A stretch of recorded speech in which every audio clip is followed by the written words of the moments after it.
The next journey begins. Here we go. Again.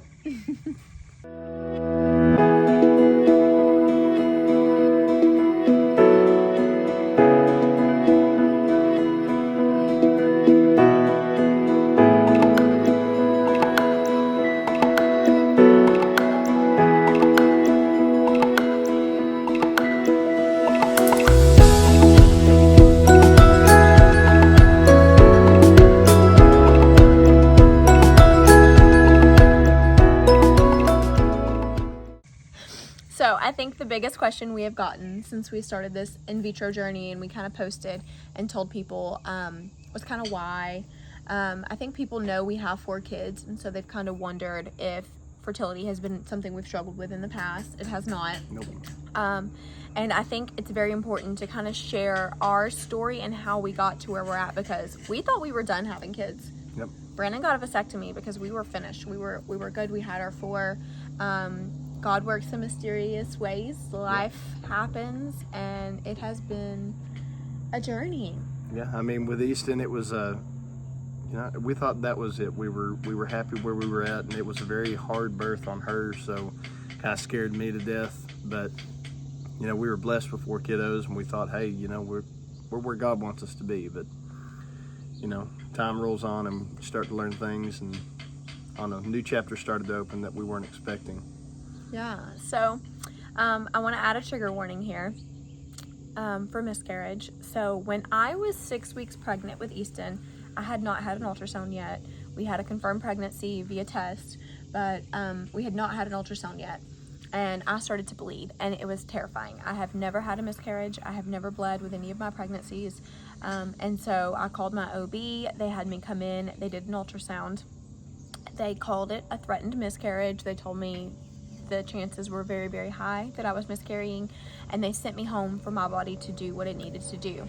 I fully went through that for a week and a half. It was awful. I remember that I would bleed, and then I would go 6 to 8 hours and I wouldn't. Yep. And so then I would be like, okay, maybe I'm fine, maybe I'm not miscarrying, and then it would happen again, and it was like every single time was so overwhelming, and it was like my heart was breaking again every single time I would go to the restroom, and it was just such a strange and crazy moment. And then I went back into the doctor for my follow-up that was basically to make sure that I had miscarried correctly. That's literally what that appointment was for. And I went in and we did an ultrasound, and there was a heartbeat. There was a healthy baby that had grown, and that was showing to be right on track, and it was just overwhelming. I remember being like, okay, I don't know what happened, but he's fine. He's still here. We're good. Healthy little piggy just snorting away in there. Yeah. And so we had already told people we were pregnant before this happened. This happened. We didn't really know how to deal with it. We just knew that we were happy to have a healthy baby, and we just wanted to move forward with it. So fast forward 9 months. Pregnancy was absolutely amazing. Hey, dude, we're talking about you. So fast forward 9 months, pregnancy was amazing. Birth was amazing. It was like the easiest birth ever. It's the first time that just me and Brandon were there for delivery. The kids had been at deliveries before. His mom had been, my mom had been, and so this was the first time. It was really just me and him. And thank God, because I hemorrhaged and I started bleeding, and they could not get me to stop bleeding. Yeah, scared me to death. I mean, I was chilling with him when they finally brought him back from the nursery, and just waiting on an update felt like forever was passing by. Yeah, so I felt normal. I don't even remember, I was in no pain. I don't remember anything. I just remember the doctor saying that I needed a D&C. And so they rushed me back for a D&C. Easton was with Brandon. They took me back, and then they brought me back to the room, and I was in the hospital for I think 2 more days, and then I went home. And just lots of questions. This had never happened before. I had had 4 kids before with no issues. What was going on? And so when I went in for my 6-week postpartum checkup, I started asking the OB all of these questions. Meanwhile, in those 6 weeks after having Easton, Brandon had already had his vasectomy scheduled, and he went and had his vasectomy done right after Easton was born. And so we knew we were done. We had our 4. Easton was, from the beginning of getting pregnant, when we even planned to have Easton and got pregnant, we were saying, let's have one more. At the old house, we didn't have my daddy, but he was at war. Yes, Daddy used to have to go to work every day. You're right. That's funny. At the old house, he did. He recalls things in such a random order sometimes. Brandon had his vasectomy done. I went to my 6-week postpartum appointment and asked my OB, what happened? Why did I hemorrhage? Why did we think I miscarried early on?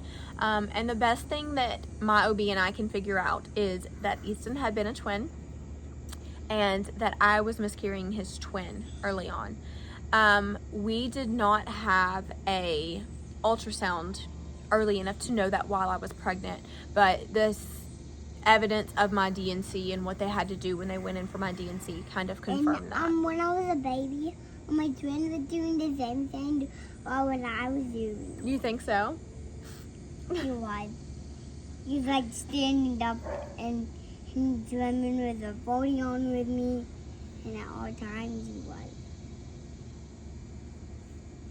And we still had to wait for him. So it was really hard because Brandon had a vasectomy. We had a healthy baby. We didn't even know that there was not another baby to be had until we already had our healthy baby. So how do you grieve that? It was really weird. It was like, we can't be sad. We have a baby. Yeah. We can't be upset. We should be grateful for what we have. And it was really hard. I gained a lot of weight. I was really, really, really depressed. I gained a lot. And then I just literally dove into the gym and spent as much time as I could in the gym and just channeled it all into working out instead of talking about it. And it was just really hard to kind of process the emotions and the feelings, and we just kind of, everything happens for a reason, and we made ourselves busy, and music took off the next year, and we just dove headfirst into that. I remember, I think the turning point for me was when Easton turned 2, when I finally let it sink in. So Brandon had a show at a Mexican restaurant called El Toril in South Pittsburgh, and I was home with the kids, and it was the night before Easton's 2nd birthday, and Brandon got home at like 12:05, so like midnight 05, and it was officially his birthday, and I was just boohooing. I was sitting in the recliner. I had been holding Easton up until that moment, until he turned 2, and I was just, we don't have a baby anymore. I know. There's no more babies. And Brandon came in, and I told him, I was like, we don't have, there's no more babies. There's never going to be any more babies. She was so distraught, and I couldn't, what do you say? She's right. They get to be like 2 years old and older, and all of a sudden, their personalities are developing. They're trying to be more independent. And this little baby that we were trying to hold on to for dear life was now growing up, whether we wanted him to or not. Old house. You didn't have me a new baby. I was just standing up by the baby. Yeah. So I think that kind of sparked the conversation, and me and him had not talked about kind of what we went through with Easton fully. And I think that's when we both realized that we both didn't feel done. We both wanted a baby. We both had baby fever, but it felt like, well, we both want this, but can't make it happen. What do you do? So we felt like a vasectomy reversal was so either hard to get or expensive. We didn't really have the information that we needed to make a decision on that. And then there was also the fear that if I did get pregnant again, that maybe my body was just done and we couldn't handle another pregnancy. And so I remember we just we got busy. We just dove into everything until this past February. So we went to a birthday party for a friend. There was a mutual friend there, and he had his vasectomy reversed. I don't even know how the conversation started. I really think we were just talking about having baby fever and how Brandon was already snipped. So it was like, well, what can you do? And he was like, well, there is something you can do. And he had actually gone out of state, had his vasectomy reversed, and gotten pregnant, and it took him some time after that to get pregnant. So that just kind of sparked researching, and so we were like, okay, we do have some options. Let's meet with a fertility clinic. So our first appointment was March 20th of 2023. And we went in and met with the facility. The facility was amazing, and we were filled with so much hope. It's been so obvious since the beginning that we have wanted another baby for 2 years now, 2.5 years now. And we had just kind of lost hope. We'd given up and thought it can't happen. So when we went into this fertility clinic, they told us there were a few options. So we had options. So our options were vasectomy reversal, not guaranteed. They did not know how long it would take for us to get pregnant after that.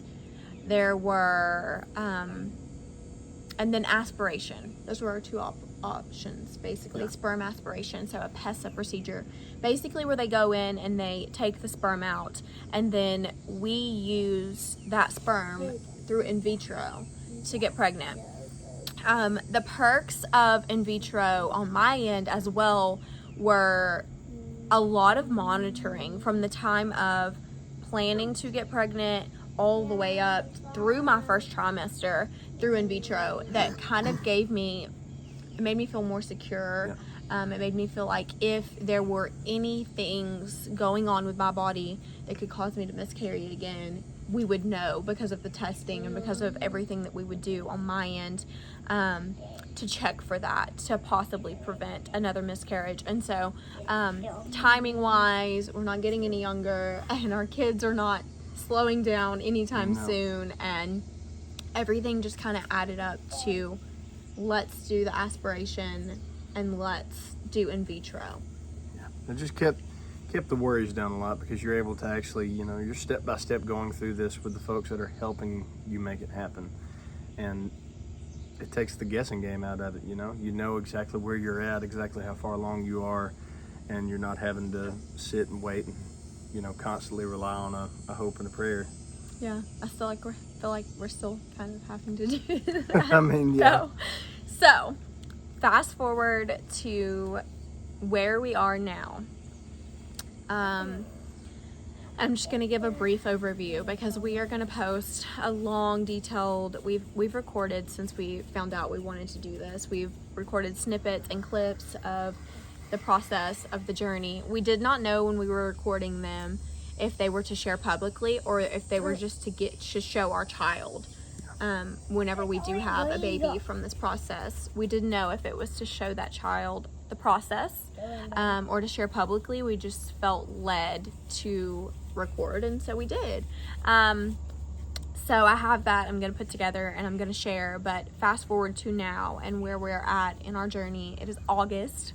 We started this journey in March. We hoped to be pregnant by June. The timetable was definitely a little bit longer than what we expected. Yeah, so there's been lots of delays. Mainly his procedure. It took a while to get his procedure done. The doctor was just booked back so far. And then when I went in last month, we were supposed to start our stem meds and have our egg retrieval already. When I went in last month, my estrogen was too high, so they were like, we have to wait. So that delayed everything by another month. Currently, I go in tomorrow. If my baseline testing is good tomorrow, I will start the stem meds this week, and I will have my egg retrieval within the next 2 weeks. And then we will hopefully have a transfer within a month from now. So sending up prayers and hopes, I'm telling you.